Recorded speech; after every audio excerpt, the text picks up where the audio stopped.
Happy Thanksgiving, everybody. Hope everyone's enjoying themselves today, but not too much. But I just want to make this video real quick to talk about one of my favorite anime, which is Kenichi, the Mightiest Disciple.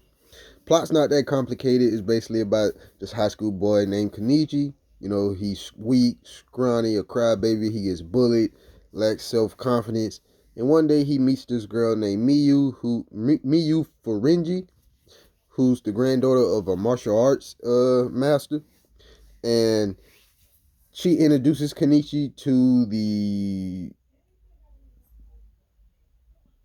it's four or five other masters, and they all begin teaching Kenichi different aspects of martial arts, karate, jujitsu, Muay Thai, uh, weapon specialist, whatever he's gonna need that for.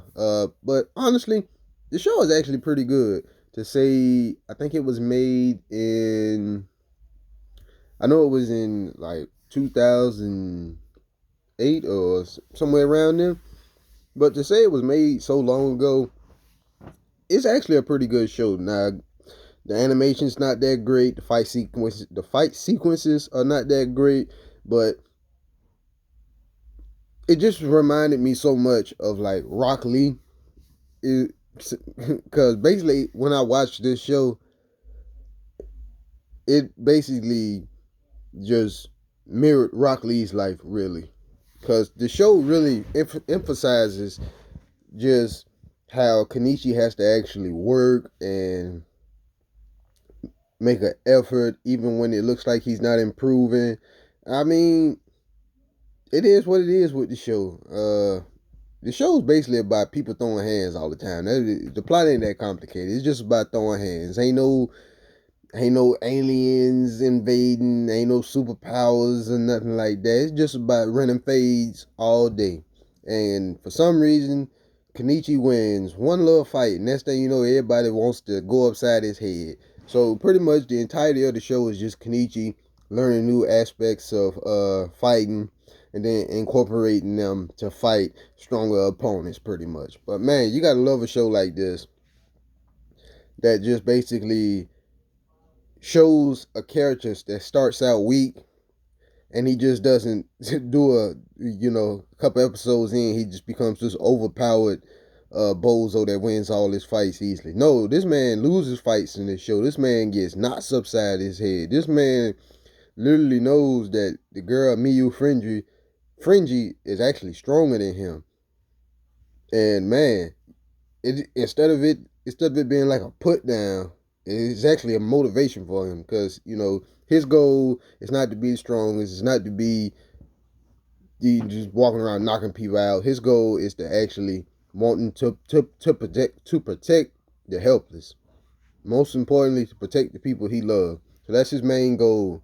And this group called Ragnarok, there's this girl named Kashara who wants Kenichi real bad to join the group. So basically, the first season is just about them trying to hunt him down, and they spend like probably about 8-9 episodes looking for that man. And they all go to the same school. This man up here hiding on the top of the hiding on the top of the roof, hiding in the cabinets, hiding in the stalls, all type of stuff. I mean, as he like to call it, a strategic withdrawal. Yay, it is what it is, my boy. I don't blame him, boy. Hey, boy, some of these people, they say ain't no superpowers in the show. Some of these people be doing some crazy stuff. And his masters are, let me see. Ooh, forgive me if I mispronounce these people's name. Mugu, Mu,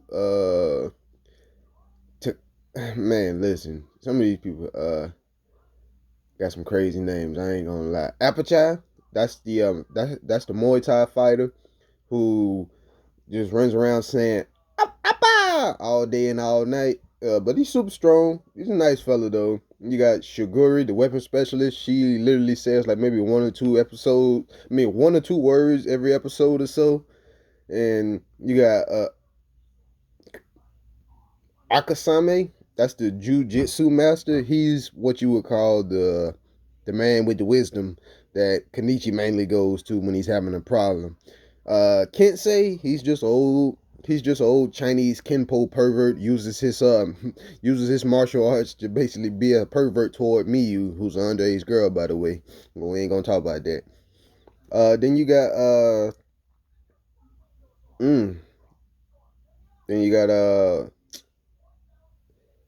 oh man, Sakaki. Yeah, Sakaki, who it took me a while to catch on. This is the same voice that does Captain Yami from Black Clover, but in this show he plays Sakaki.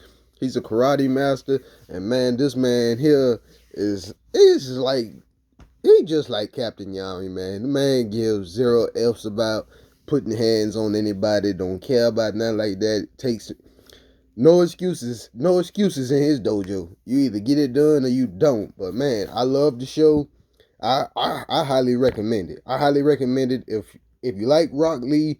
This show is just basically about Rock Lee's life, pretty much, but on a grander scale than the little pieces we got from flashbacks and whatever from Naruto.